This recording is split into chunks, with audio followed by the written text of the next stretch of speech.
Hi, and welcome to another one of our virtual Yellowstone tours. The Midway Geyser Basin is home to one of Yellowstone's iconic sites, Grand Prismatic Spring, as well as Excelsior Geyser. You get a great view of the Midway Geyser Basin as you travel from Old Faithful.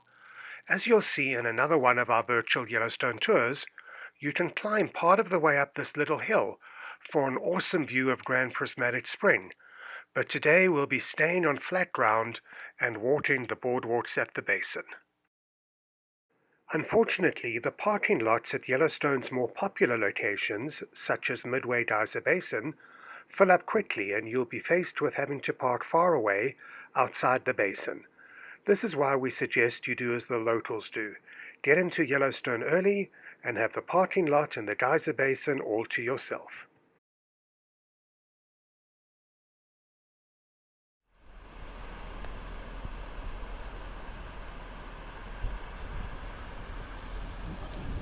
We can see a sign here that says remote controlled aircraft prohibited, and it's pretty apt that they have that here at Grand Prismatic Spring.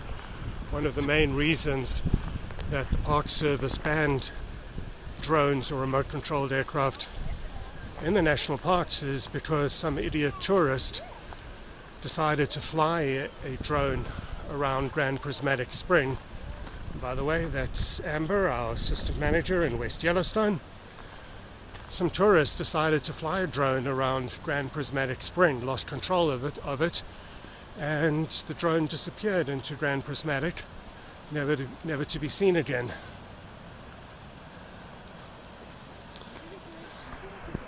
You can see a bridge over there going over the Firehole River. I've told you several times now that the Firehole River is a thermal river, and we can see why now. We can see all the water that's coming into it. So that up there, where you see the steam coming off, is what used to be Excelsior Geyser. It's now called Excelsior Geyser Crater because Excelsior Geyser doesn't erupt anymore. However, it still pushes in between 4,000 and 4,500 gallons of water a minute, believe it or not, into the Firehole River. And we can see over there where the bacteria has stained the rock face, and we'll see it over there as well. We'll get a better view when we get closer up. So I was saying that Excelsior Geyser puts 4,000 to 4,500 gallons of water a minute into the Firehole River, and there's lots of other thermal features, geysers and hot springs, that put a lot of water into this river as well, hence the name Thermal River. And that's a beautiful sight looking down the Firehole River. It's actually a lovely evening here in Yellowstone National Park. It's the third week of June. It's a beautiful sunny day after we've had snow and rain in our area. It started to clear up. They have these boardwalks all over the place in the various geyser basins, as you'll see if you do ever make it to Yellowstone. And the reason they have them is because the ground on either side of the boardwalks can be fundamentally unstable.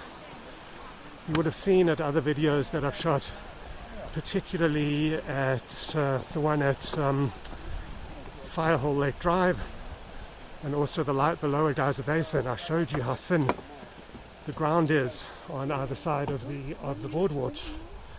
And so if you step off the boardwalks, it's really easy to just plunge straight through. And every year we have people dying here or getting badly scalded by the hot water when they go off the boardwalks. In fact, I think it was 2 years ago now, a guy and his sister went for a stroll at Back Basin and Lower Geyser Basin, and they decided to get off the boardwalk system, and it was just a matter of time before one of them disappeared into a thermal feature into the hot water below. And unfortunately his remains were never found. It's believed that the acid in the water just completely ate him up. Look at the bacteria mats as the water comes off Grand Excelsior. As the water comes off Excelsior Geyser Crater. You'll notice how the color changes from the blues to the oranges and the browns, the yellows and the greens. And the reason is the further you get away from the source of heat, and that defunct geyser is hot. Water is flowing into the Firehole River at about 199 degrees Fahrenheit, if memory serves me correctly. So there's not that much that can live in such extremely hot water. There are what is called thermophiles, which are heat-loving bacteria that can survive in some places in these hot springs. But as you get further away from the source of heat, so the water gets cooler. That obviously stands to reason, and more bacteria and living organisms are able to live there. Excelsior Geyser Crater used to be an active geyser.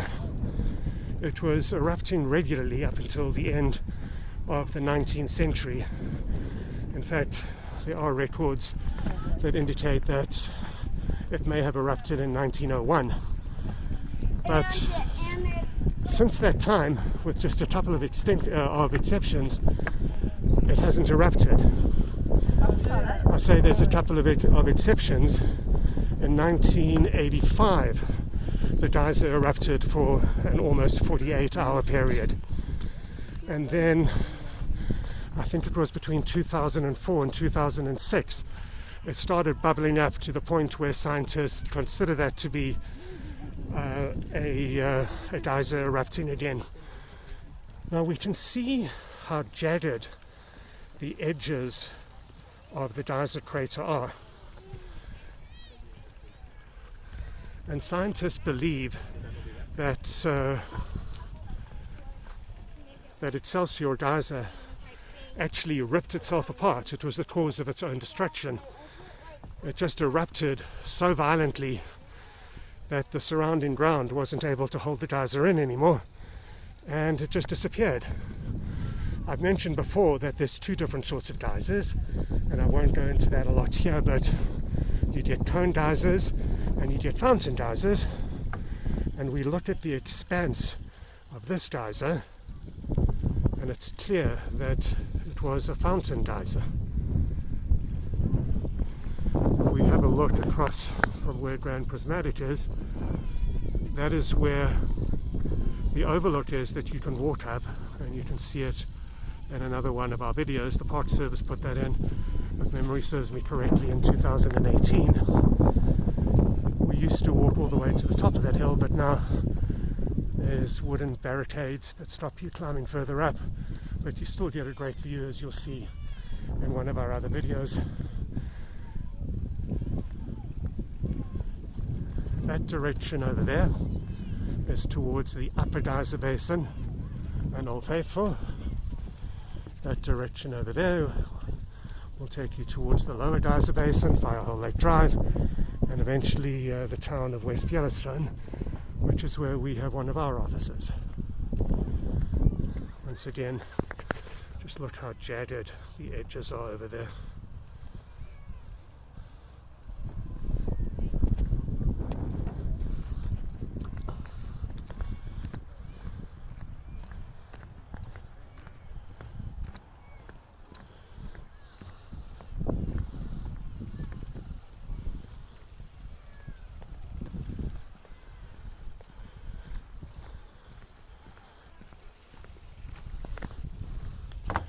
Old Faithful is probably the best known of Yellowstone's thermal features, but I'd put money on this hot spring over here, Grand Prismatic Spring, being the part of the park that is the most photographed. It really is an iconic site and really makes for some great pictures. And interestingly enough, Grand Prismatic Spring and the area around it actually change colour depending on the time of the year. In the summer, you'll see a lot of reds and oranges and yellows, whereas in the winters, if you're lucky enough to get here on a snow coach or a snowmobile tour, because Yellowstone is closed to regular cars and buses in the winters, so if you're lucky enough to get here in the winter, you'll see that instead of those reds and oranges and yellows, you'll see more greens and grey sort of colours.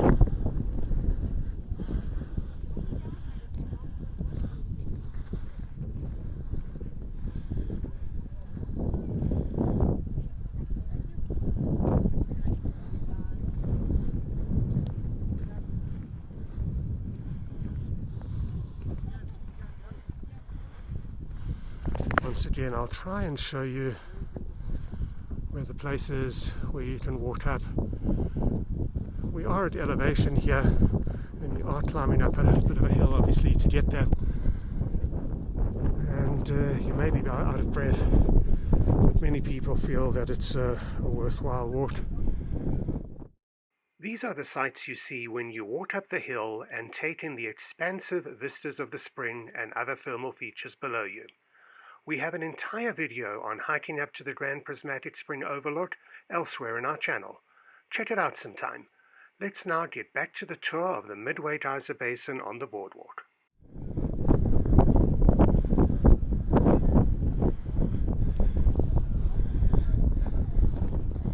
Once again, we see all the bacteria mats. In fact, as I say that, we come to a sign that says exactly that: do not mark bacterial mats. And unfortunately, you do get people who ignore that and walk out onto these thermal features.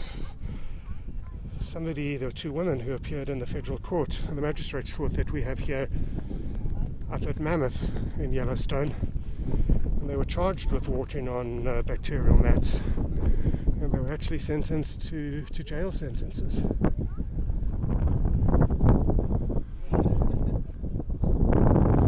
Excelsior Geyser again. With the steam blowing the way it is, you can't really see the wonderful colours of Grand Prismatic. So the sun's not exactly in the right place, is it? I'm walking into the sun.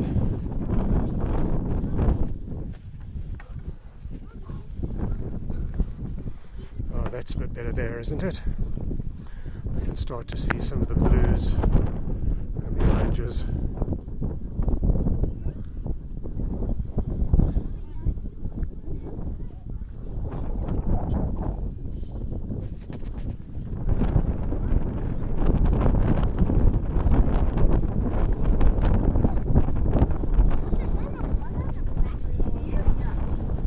Let's stop for a moment here and take a look at the colours.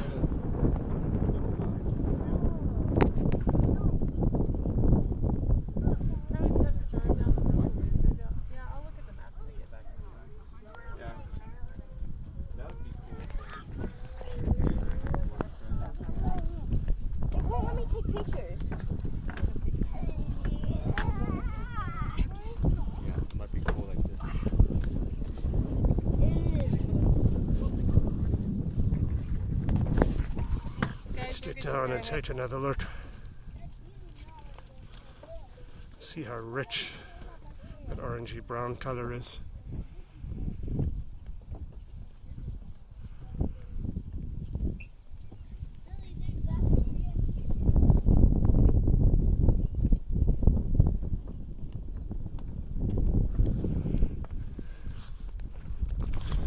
And as we leave Grand Prismatic Spring behind us, there are two other larger thermal features here.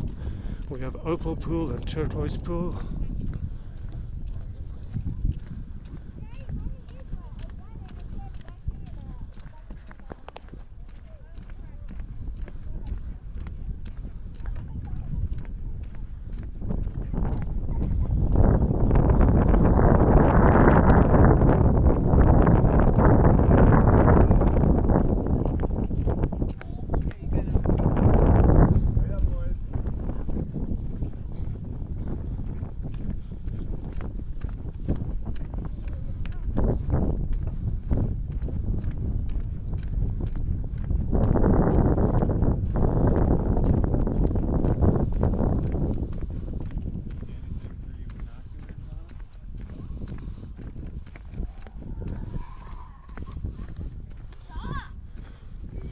Once again, notice the blue color in the center and the browns and the oranges as you get to the edges. And then we get the white area that I've mentioned so much in thermal features, the center that we see everywhere.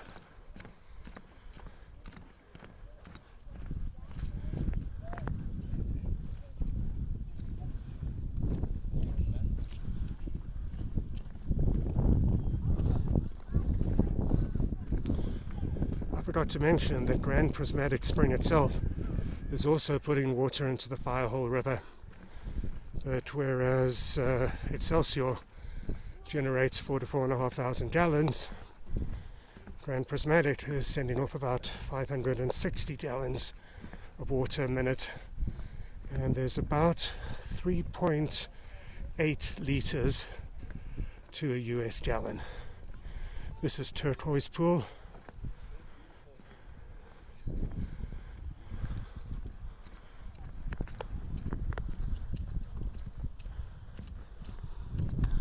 And we're getting to the end of the large loop.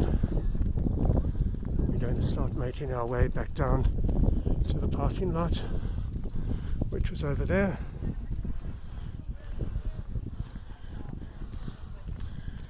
Most of the newer boardwalks in Yellowstone, incidentally, are made from recycled pop bottles, recycled soda bottles, which is a great idea to do the recycling. But boy, this stuff is really, really slippery. And as you can see, all the steam coming off Excelsior, these boardwalks are almost always wet.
We've made our way back down from the boardwalk system at the Midway Geyser Basin back to the Firehole River. Thank you so much for joining me on another one of our virtual Yellowstone tours. If you enjoy our series, please consider giving us a thumbs up and subscribing to our channel. Thank you, and see you in Yellowstone.